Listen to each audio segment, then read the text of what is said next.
Welcome my friends. तुर्की ने Finland और Sweden को नाटो में शामिल होने से रोका।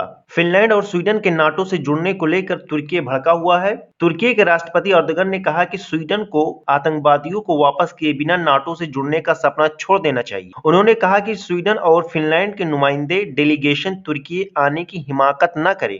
आगे कहा कि इन दोनों देशों में आतंकवाद के खिलाफ साफ क्लियर नजरियों की कमी है और स्वीडन आतंकवादियों के लिए घोंसले की तरह है, घर की तरह है। पूरा मैटर क्या है, वजह क्या है जिसकी वजह से तुर्की दोनों देशों को नाटो में शामिल नहीं करना चाहता है, तो आप समझते हैं। पहली वजह है कुर्द लोग, जिनमें से हाजी सलाहुद्दीन अय्यूबी थे।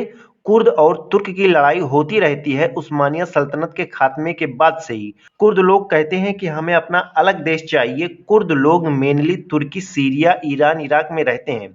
जब अंग्रेजों ने उस्मानिया सल्तनत को तोड़ा तो मुसलमानों को एक उम्मत नहीं रहने देना चाहते थे। इसलिए अंग्रेजों ने यह पैतरा अपनाया कि सभी मुसलमानों को जो उस्मानिया सल्तनत के अंडर में आते थे, इनको जुबानों, नस्लों, इलाकों के बुनियाद पर बांट दिया जाए, न कि इस्लाम के बुनियाद पर। और इसी सोच का नतीजा है कि कुर्द लोग लड़ते रहते हैं और अपना अलग देश बनाने की मांग करते हैं। और यही वजह है जब इस्लामिक स्टेट के आतंकवादियों ने इराक और सीरिया में अपनी पकड़ बनाना चाहते थे, उसी वक्त तुर्की बॉर्डर पर कुर्द और तुर्क में ज्यादा लड़ाई होने लगी थी।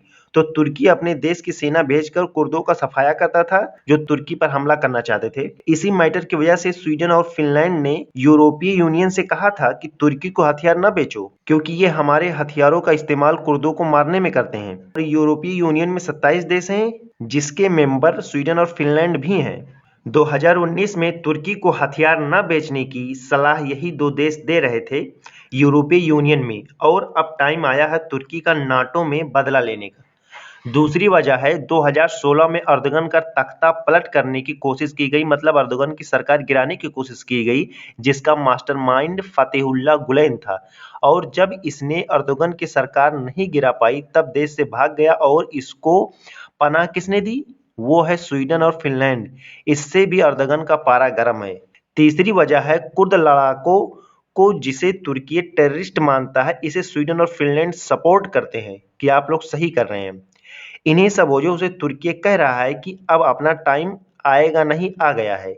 आप समझते हैं क्या तुर्की में इतना दम है कि दोनों देशों को शामिल होने से रोक दे? और नाटो में शामिल होने की शर्त क्या है, ये समझेंगे। नाटो में अभी कुल 30 देश हैं, सभी की इक्वल वैल्यू है। जैसे इलेक्शन होता है तो जो ज्यादा वोट पाता है वही जीतता है, लेकिन नाटो में ऐसा नहीं है। जब तक किसी भी मुद्दे पर, किसी भी मैटर पर 30 के 30 देश सहमत नहीं होंगे, राजी नहीं होंगे, तब तक वो मसला, मैटर सॉल्व नहीं होगा।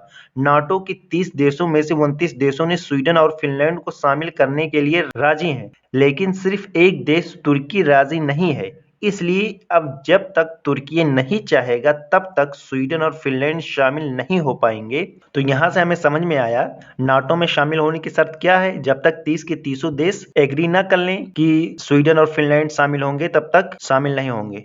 अब यहाँ पर तुर्की का दम क्या है? तुर्की का बस वही दम है कि अगर तुर्की नहीं चाहेगा तो ये दोनों देश शामिल नहीं हो पाएंगे। तो वीडियो आपको कैसी लगी कमेंट्स में बताएं। वीडियो को लाइक, शेयर और चैनल को सब्सक्राइब करें। Thank you for watching this video.